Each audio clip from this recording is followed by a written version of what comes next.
Assalamualaikum warahmatullahi wabarakatuh. Alhamdulillah alamin wa bihi nasta'inu ala umuri dunya waddin.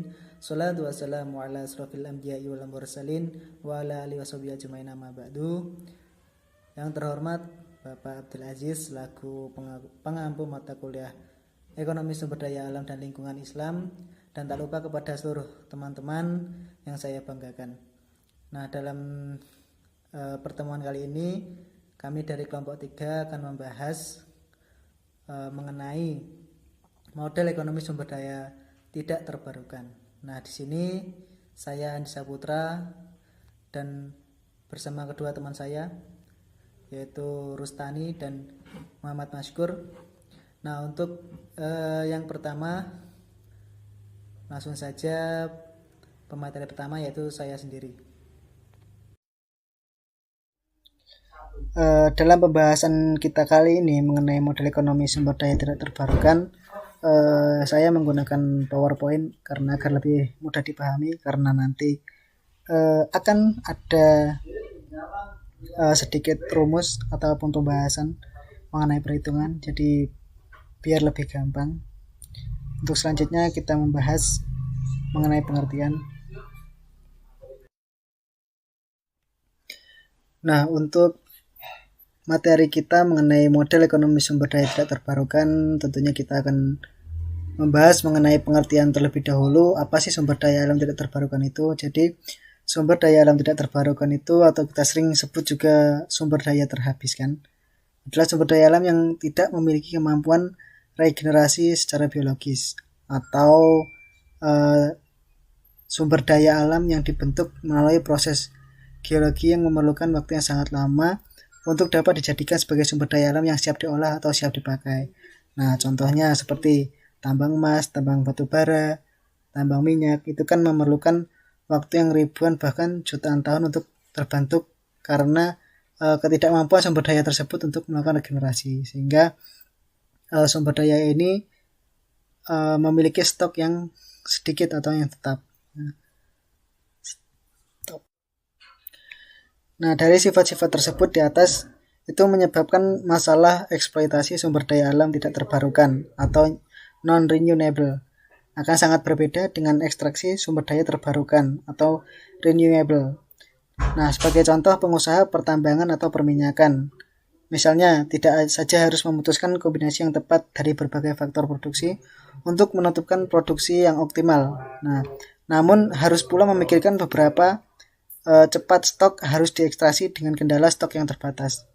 Beberapa perbedaan pokok antara pengelolaan sumber daya alam dan model ekonomi konvensional, misalnya antara lain yaitu dalam model ekonomi kompetitif, maksimisasi keuntungan itu ditentukan pada saat penerimaan marginal atau P sama dengan biaya marginal, atau P sama dengan BM, biaya marginal. Nah, dalam sumber daya alam tidak terbarukan, stok yang tidak terekstraksi memiliki nilai yang dicerminkan dari biaya oportunitasnya. Dengan demikian, ekstraksi optimal sumber daya alam tidak hanya ditentukan oleh harga dan biaya marginal, tetapi juga ditentukan oleh biaya oportunitas. Nah, ekstraksi sumber daya alam itu merupakan sebuah investasi karena nilai RIN sumber daya yang diperoleh terkait oleh waktu, sehingga penentuan rente atau keuntungan tidak saja dihitung untuk masa kini, tetapi juga sepanjang waktu.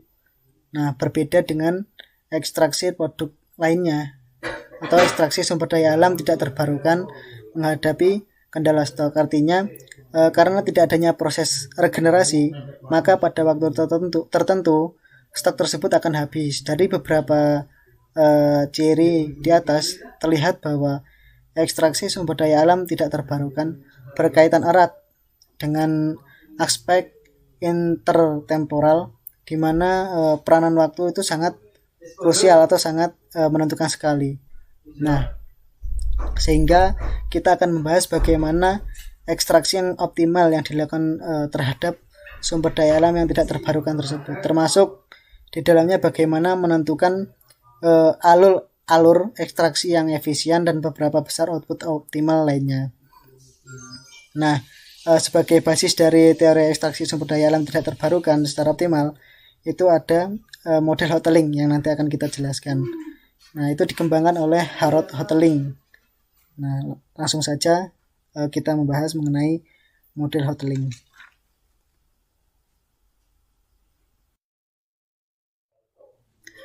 Lalu lanjut ke model Hotelling. Nah, dalam sumber daya alam tidak terbarukan itu terdapat sebuah model Hotelling. Apa itu model Hotelling? Tentunya kita akan memahami terlebih dahulu asumsi-asumsi sederhana yang akan digunakan dalam pendekatan ini. Nah, yang pertama itu diasumsikan bahwa harga persatuan output dari sumber daya konstan. Artinya kurva permintaan dari sumber daya bersifat elastik sempurna. Kedua, yaitu biaya ekstraksi sumber daya diasumsikan hanya merupakan fungsi dari output. Nah, dengan kedua asumsi tersebut, kita mendapatkan sebuah turunan dari model Hotelling. Dari kedua asumsi di atas, kita mendapatkan sebuah turunan, yaitu dimisalkan bahwa harga persatuan output pada periode 0 dan periode 1 masing-masing adalah P0 dan P1. P0 itu periode 0 dan P1 itu periode 1. Jumlah ekstraksi pada kedua periode ditulis sebagai Q0 dan Q1. Dimisalkan pula bahwa biaya ekstraksi berkorelasi linear terhadap jumlah yang diekstraksi, atau CT sama dengan C QT, T sama dengan 1,2, di mana C adalah biaya per unit ekstraksi, sehingga manfaat dari ekstraksi sumber daya alam dapat ditulis sebagai P T sama dengan P T Q T min C Q T sama dengan 1,2. Nah, mungkin di sini rumusnya agak rumit, jadi nanti kita akan membuat contoh dari asumsi ini. Karena sifat sumber daya alam tidak terbarukan memiliki kendala stok yang terbatas, kendala tersebut dapat ditulis sebagai Q0 ditambah Q1 sama dengan S. Nah, yang artinya bahwa adalah jumlah yang diekstraksi pada dua periode tersebut harus sama dengan stok yang tersedia. Jadi Q0 ditambah Q1 itu harus sama dengan S. Nah, maksudnya seperti itu. Nanti kita ambil contoh dari asumsi tersebut. Nah, dari asumsi-asumsi tersebut kita membuat contoh agar lebih mudahnya untuk lebih memahaminya. Jadi bisa diperhatikan, dimisalkan bahwa stok tambang emas diketahui sebesar 5.000 ton. Nah, dimisalkan pula bahwa kurva permintaan pada periode 0 dan periode 1 bersifat stasioner atau sama, sebesar PT sama dengan 1000 min 0,1 GT, dan biaya ekstraksi per ton emas sebesar 50 juta rupiah per ton. Dengan tingkat suku bunga diasumsikan sebesar 10%.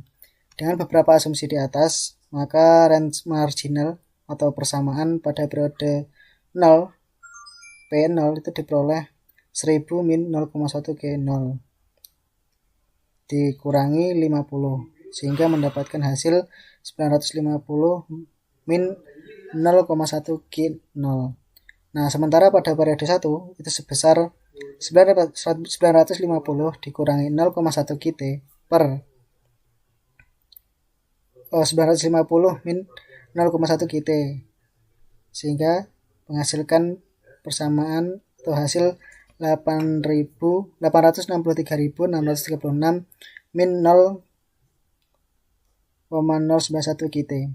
Nah, persamaan kendala dari contoh di atas diperoleh Q0 ditambah Q1 sama dengan 5.000 atau Q1 sama dengan 5.000 min Q0.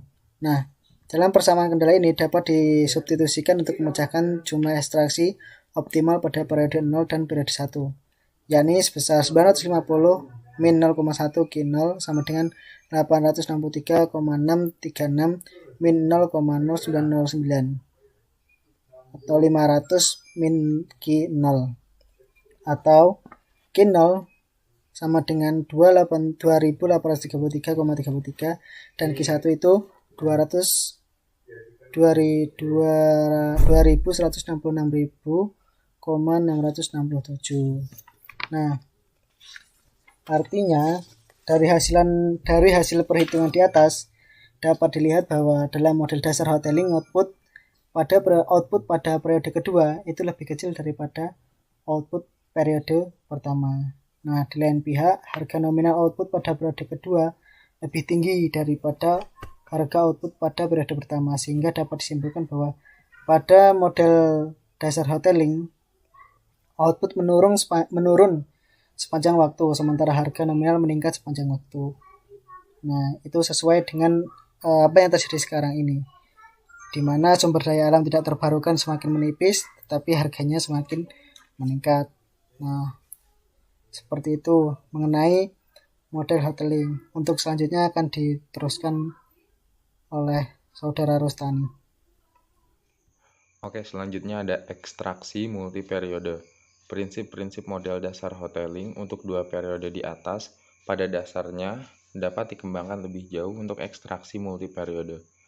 Hasil akhir dari pengembangan multiperiode ini juga akan menghasilkan golden rule yang secara prinsip sama dengan yang telah diturunkan sebelumnya.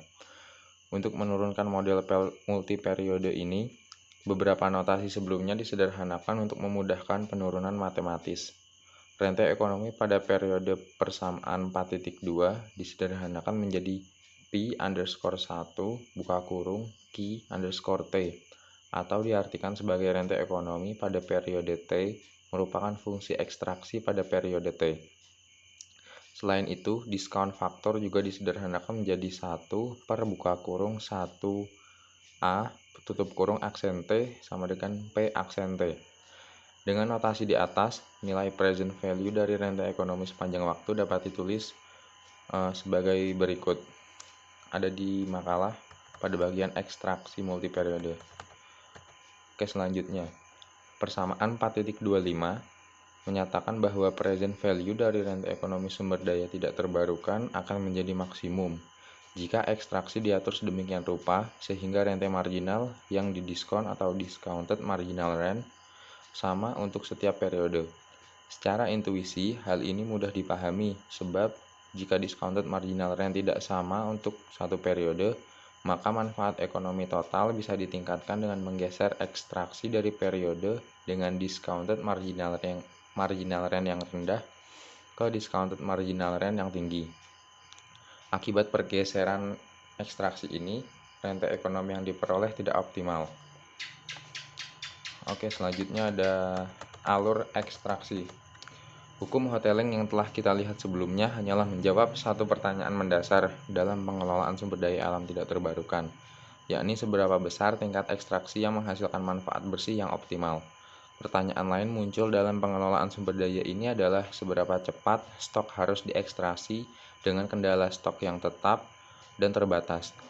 Dalam hal ini kita ingin mengetahui alur ekstraksi sumber daya tersebut. Untuk mengetahui seberapa cepat laju ekstraksi ini, maka asumsi harga yang konstan yang kita gunakan sebelumnya diganti dengan harga yang non-konstan, yakni harga yang berubah terhadap waktu atau P sama dengan F buka kurung T tutup kurung, yang kita sebut sebagai alur harga atau price path. Demikian juga, kurva permintaan terhadap sumber daya alam kita asumsikan memiliki kemiringan negatif atau downward sloping. Dengan dua asumsi dasar di atas, alur ekstraksi sumber daya dalam situasi pasaran kompetitif. Proses yang sama dilakukan untuk T1, T2, sampai T akhir.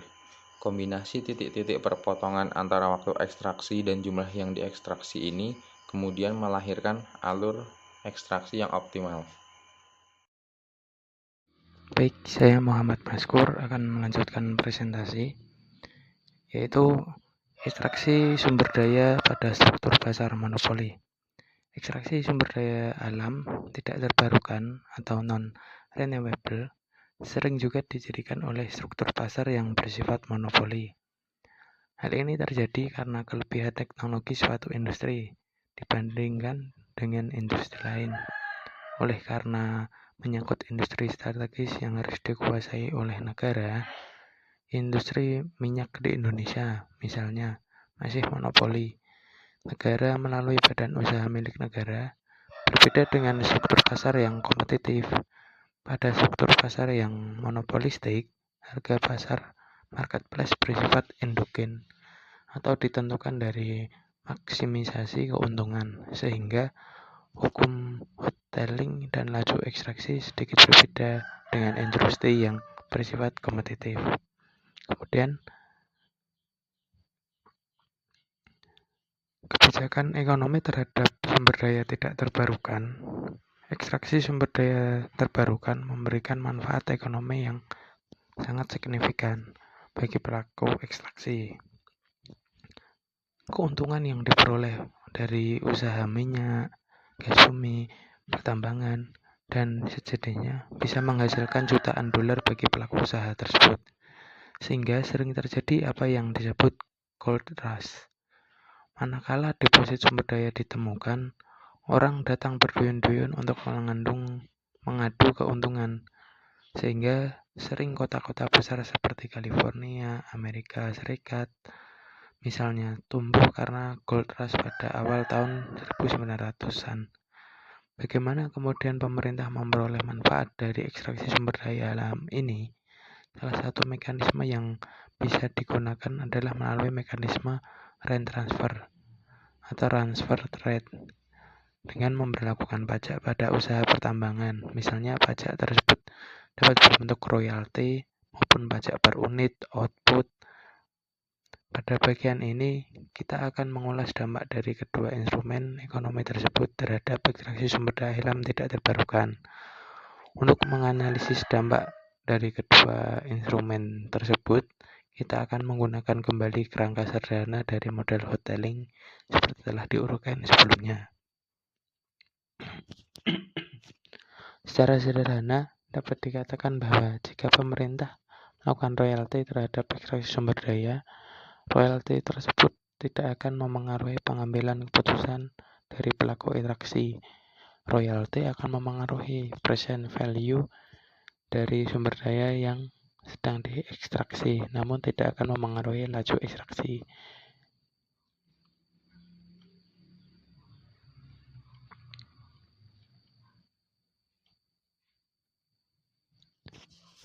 Baik, cukup sekian presentasi dari kelompok kami. Mohon maaf apabila ada salah kata. Sekian, terima kasih.